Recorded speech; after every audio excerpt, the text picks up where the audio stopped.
विदिशा जिले की तहसील सिरोंज में कृषि बिल को लेकर समाजवादी पार्टी के नेता एवं वरिष्ठ पत्रकार असलम गौरी ने क्या कहा, आइए देखते हैं। दोस्तों नमस्कार, मैं असलम गौरी सिरोंज। विगत वर्ष 2020 में भारत सरकार ने बिना किसी कृषक संगठनों की मांग के आनन फानन में कृषि सुधार के नाम पर किसानों का हित बताकर 3 कृषि कानून पारित किए।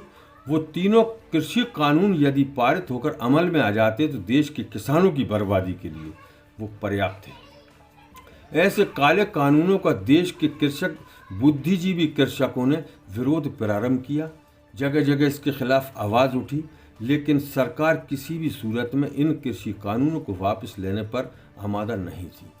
तो देश भर के बुद्धिजीवी जागरूक किसानों के साथ साथ पंजाब, हरियाणा, उत्तर प्रदेश के किसानों की महत्वपूर्ण भूमिका रही और इस कृषक आंदोलन को कमज़ोर ख़त्म कुचलने के लिए भारत सरकार, राज्य सरकारों ने जहां जिसका मौका दाव लगा, नैतिक अनैतिक सभी तरह के कृत्य किए, लेकिन कृषक किसी भी सूरत में अपने आंदोलन से पीछे हटने को तैयार नहीं थे।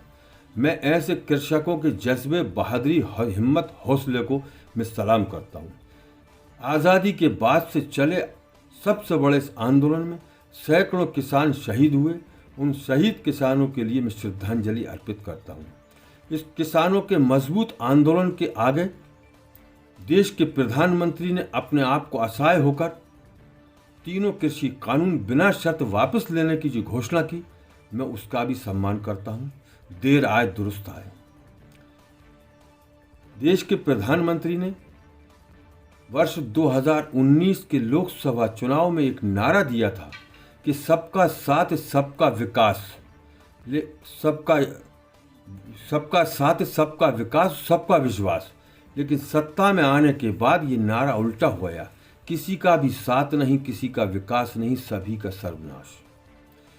पिछले 2014 से 2019 तक शायद भारत सरकार और सरकार के सहयोगी संगठनों ने शायद ये आकलन किया था कि देश में कुछ परसेंटेज मतदाता ऐसा है कि न उसे विकास से सरोकार है, न धंधे रोजगार से सरोकार है, न उसे आने वाले भविष्य में अपनी संतानों के भविष्य की चिंता है।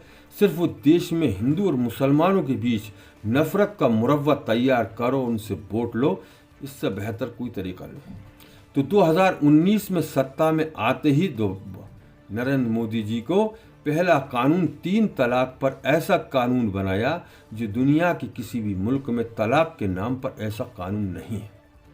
इसके बाद CA NRC नागरिकता अधिनियम में जिस तरीके से संशोधन कर भेदभाव जात पात के एतबार से वर्ग वेद के आधार पर जो संशोधन किया, वो भी दुनिया के किसी भी मुल्क में इस तरह का नागरिकता अधिनियम नहीं है। इन अवैध भेदभावपूर्ण कानूनों के खिलाफ जब देश के लोगों ने, अल्पसंख्यक समुदाय ने आवाज़ उठाई, तो उनके आंदोलनों को पाकिस्तानी आतंकवादी तरह तरह के इल्ज़ामात लगा के कुचलने में सरकार ने सफलता हासिल की और इन आंदोलनों को कुचलने में की अपार सफलता में सरकार घमंड में चूर हो गई। तो इसी गलत फहमी में सरकार ने देश के किसानों पर हाथ डाल दिया। इस पे ये कहा जाना गलत ना होगा कि अब आया ऊंट पहाड़ के नीचे। देश का सबसे बड़ा समुदाय कृषक समुदाय है, उसको बर्बाद करने के लिए जो कानून बनाया, उस पर यह कहा जाना गलत ना होगा। और ये हकीकत है कि यदि आप पत्थर उठाकर किसी गाय को मारोगे तो गाय भाग जाएगी, बकरी को मारोगे तो बकरी भाग जाएगी और किसी मुर्गी को मारोगे तो मुर्गी भाग जाएगी। लेकिन वही पत्थर यदि महू के छत्ते में मार दिया तो मारने वाले को भागना पड़ेगा।